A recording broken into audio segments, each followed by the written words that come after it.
Brainstorming and planning. तो वो step 1 वाला जो एनालिसिस हम कर रहे थे, उसी के अकॉर्डिंग हम बेसिकली ब्रेनस्टॉर्मिंग करेंगे। Now I've written 20 minutes because I think 1.5 hours हम एक ऐसे को दे सकते हैं, 3 hours में 2 ऐसे करने होते हैं। तो उस 1.5 hours में 15 to 20 minutes एक्सक्लूसिवली ब्रेनस्टॉर्मिंग को दे दो, because you want to brainstorm it once and for all, है ना। हम ये नहीं चाहते कि पहले मैं ब्रेनस्टॉर्मिंग करूं 10 मिनट में छोटी मोटी, फिर ऐसे लिखना स्टार्ट करें, फिर मिड ऐसे भी रियलाइज किया पॉइंट्स खत्म हो गए हैं, तो फिर हम वापस अपनी ब्रेनस्टॉर्मिंग वाले पेज पे जाए। क्योंकि ऐसा होता है, ऐसा इसलिए होता है क्योंकि जब हम स्टार्टिंग करते हैं ऐसे लिखने की, ऐसे राइटिंग की बेसिकली, तो हमें लगता है कि यार हर पेज में अगर मैं एक भी पॉइंट लिखूं तो मेरे पास ना 12 पॉइंट्स होने चाहिए बॉडी के, तो एक अच्छा इससे आ जाएगा। लेकिन when you start really writing that, तो यू रियलाइज कि यार एक पेज में ना 2 से 3 पॉइंट्स भी आ जाते हैं। एक पॉइंट को समझाने के लिए एक पैराग्राफ काफी होता है। तो अगर एक पैराग्राफ काफी है, मुझे 12 पेज लिखना है, so then how many points do I need? I need more than 20 points. I need like 24 to 25 points, and that is a lot.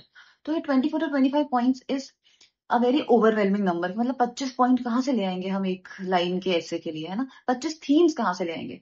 सो इसलिए उसको ब्रेनस्टॉर्मिंग में स्ट्रक्चरली तोड़ना होता है। आपको कभी 25 थीम्स नहीं चाहिए, आपको बेसिक कोर थीम्स आइडेंटिफाई करनी है।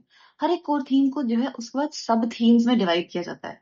जैसे जो हमारा ऐसे का टॉपिक था, hand that rocks the cradle rules the world, वहां पे हमने पहले पहले क्या आइडेंटिफाई किया था हमने, rocking the cradle means what.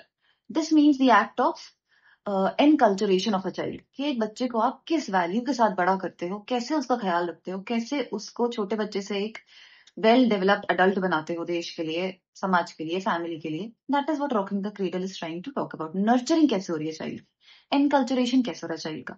तो this is my core theme.